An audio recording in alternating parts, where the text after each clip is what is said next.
Phantom Liberty and Patch 2.01 for Cyberpunk 2077 are now available. It resolves the most frequent problems players have reported and enhances the game's general performance, particularly in Dogtown. Phantom Liberty specific. Balls to the wall. When talking to Paco, repeating the blue dialogue option from the Corpo life path will no longer block progress. Dog eat dog. Fixed an issue where it was possible to earn multiple relic points by triggering the first meeting with Songbird more than once. Firestarter. Fixed an issue that could cause V to get stuck in the wall or roof after performing a finisher on Kurt Hansen. Moving heat. Fixed an issue that could cause all traffic to disappear after completing the quest. Fixed an issue where triggering combat in the garage in specific scenarios could cause various disruptions to quest flow. New person, same old mistakes. Fixed an issue where the gate to Bill's hot dog stand was closed. Somewhat damaged. Fixed an issue preventing the player from scanning the neural network system. Various fixes for devices in the bunker. The Killing Moon.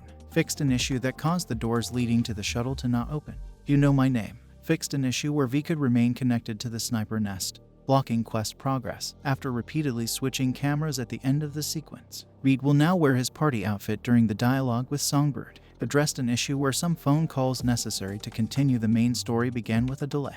Various visual fixes for animations, lighting, scenes, VFX, and more. Performance improvements for both PC and consoles, especially in the Dogtown area. Quests in open world. Automatic love. The distortion effect caused by talking to Johnny and selecting a specific dialogue option at the end of the quest will no longer persist on the screen. Ghost Town. Fixed an issue where the quest could get stuck on the defeat Nash and his people objective if the game was saved during combat prior to update 2.0. Gig. Breaking news. Fixed an issue where Ted Fox's car didn't spawn. Fixed an issue where the gig wouldn't trigger after approaching the quest area. Gig. Going away party. Fixed an issue where it wasn't possible to get in the car with Flavio because it spawned underground.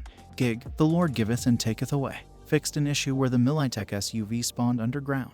Killing in the Name. Fixed an issue where leaving the quest unfinished could block clue scanning, preventing the player from progressing in many quests. Fixed an issue where the Bartmoss Collective website wasn't visible in some cases. Playing for time. Fixed an issue where healing and radio icons disappeared from the HUD after the car chase with Takemura. Space Oddity. Fixed an issue where the quest didn't activate if the location was approached prior to update 2.0. The Heist. Fixed an issue where Jackie wasn't present in front of the afterlife. Fixed an issue where, when riding the elevator to the 42nd floor with low FPS, V could fall through the floor and die. The Prophet's Song. Fixed an issue where completing the quest could cause the police system to turn a blind eye to V's crimes. The Ripper Duck. Fixed an issue where, if the player got into the driver's seat from the passenger seat, Jackie would return to the noodle stand and refuse to drive to the Ripper Duck.